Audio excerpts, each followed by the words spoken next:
Hi friends, welcome to my channel. ഞാൻ ഇന്ന് കാണിക്കാൻ പോകുന്നത് സ്ട്രോബെറി ക്രഷ് എങ്ങനെ തയ്യാറാക്കാമെന്നാണ്.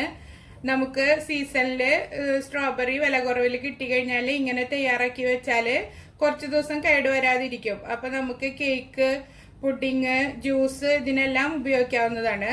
അതിനുവേണ്ടി ഞാൻ ആദ്യം തന്നെ 2 കപ്പ് പഞ്ചസാര ഒരു സോസ് പാനിലേക്ക് ഇട്ട് കൊടുത്തിട്ടുണ്ട്.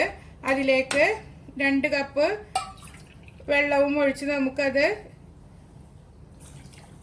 അലിയിച്ചെടുക്കാം. ഇത് പഞ്ചസാര നന്നായി അലിഞ്ഞ് വെള്ളമെല്ലാം വറ്റി വരണം. പഞ്ചസാര അലിഞ്ഞ് വരുമ്പോഴേക്കും നമുക്ക് സ്ട്രോബെറി അരച്ചെടുക്കാം. ഒരു 15 സ്ട്രോബെറി ഞാൻ എടുത്തിട്ടുണ്ട്. ഇത് മിക്സിയുടെ ജാറിലിട്ട് നല്ല പേസ്റ്റ് പോലെ അരച്ചെടുക്കാം നമുക്ക്.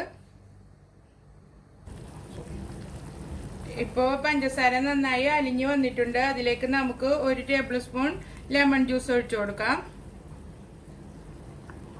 എന്നിട്ട് നന്നായി ഇളക്കി വറ്റിച്ചെടുക്കണം. ഇങ്ങനെ കയ്യിൽ തൊടുമ്പോൾ ഒട്ടിപ്പിടിക്കുന്ന പരുവത്തിലായി വരണം പഞ്ചസാര സിറപ്പ്. അത്രയ്ക്ക് വറ്റിച്ചെടുക്കണം നമുക്ക്. ഇതിനി വറ്റി വന്നതിന് ശേഷം ഞാൻ കാണിക്കാം. പഞ്ചസാരയൊക്കെ അലിഞ്ഞ് നന്നായി കുറുകി വന്നിട്ടുണ്ട്. ഈ സമയത്ത് നമുക്ക് സ്ട്രോബെറി ക്രഷ് ചേർത്ത് കൊടുക്കാം.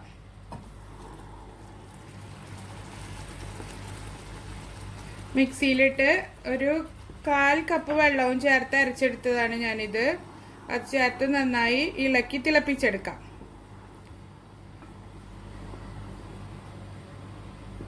ഇടയ്ക്കിടയ്ക്ക് ഇളക്കി കൊടുക്കണം. എന്നിട്ടൊരു 5 മിനിറ്റ് തിളപ്പിച്ചെടുക്കാം നമുക്ക്. ഈ സമയത്ത് നമുക്ക് 1 ടേബിൾ സ്പൂൺ സ്ട്രോബെറി എസൻസ് ചേർത്ത് കൊടുക്കാം.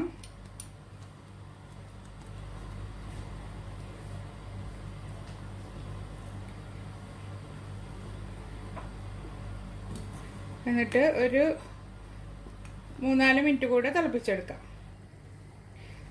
ഇത് നമ്മൾ കുറേ നാൾ കേടുകൂടാതെ സൂക്ഷിക്കണമെന്നുണ്ടെങ്കിൽ സോഡിയം ബെൻസോയിഡ് ഒരു നുള്ളെടുത്തിട്ട് ഒരു ടേബിൾ സ്പൂൺ വെള്ളത്തിൽ കലക്കിയിട്ട് ഇതിലൊഴിച്ച് തിളപ്പിച്ചെടുക്കുക. അപ്പോൾ നമുക്ക് കുറേ നാൾ സൂക്ഷിക്കാൻ പറ്റും. ഇതിപ്പോൾ 1-2 ആഴ്ച നമുക്ക് ഫ്രിഡ്ജിൽ സൂക്ഷിക്കാൻ പറ്റും. നന്നായി തണുത്തതിന് ശേഷം ബോട്ടിലാക്കി വെച്ച് ആവശ്യത്തിന് എടുത്ത് ഉപയോഗിച്ചാൽ മതി. ഉണങ്ങിയ സ്പൂൺ വെച്ചിട്ട് വേണം എടുക്കേണ്ടത്. നനഞ്ഞ സ്പൂൺ ഇട്ടാൽ പൂപ്പിൽ വരും.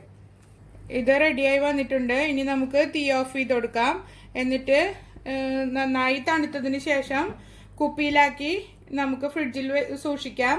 കുപ്പിയിൽ ഒട്ടും വെള്ളം ഉണ്ടാകാൻ പാടില്ല. നന്നായി തുടച്ച് വൃത്തിയാക്കിയ കുപ്പിയിലേക്ക് വേണം ഇത് ഒഴിച്ചു വെക്കേണ്ടത്. ഷുഗർ സിറപ്പ് ഉണ്ടാക്കുന്ന ഒരു ടൈം മാത്രമേ ഉള്ളൂ. ഒരു 1/2 മുതൽ 3/4 മണിക്കൂർ വരെ. അതിൻ്റെ ഉള്ളിൽ അത് റെഡിയായി കിട്ടും. എന്നിട്ട് പിന്നെ നമുക്ക് ഈസി ആയിട്ട് ഉണ്ടാക്കിയെടുക്കാൻ പറ്റും. എല്ലാവരും ട്രൈ ചെയ്ത് നോക്കണം. നമുക്ക് ജ്യൂസ് ഉണ്ടാക്കാനും എല്ലാത്തിനും ഇത് ഉപയോഗിക്കാവുന്നതാണ്. Thank you for watching.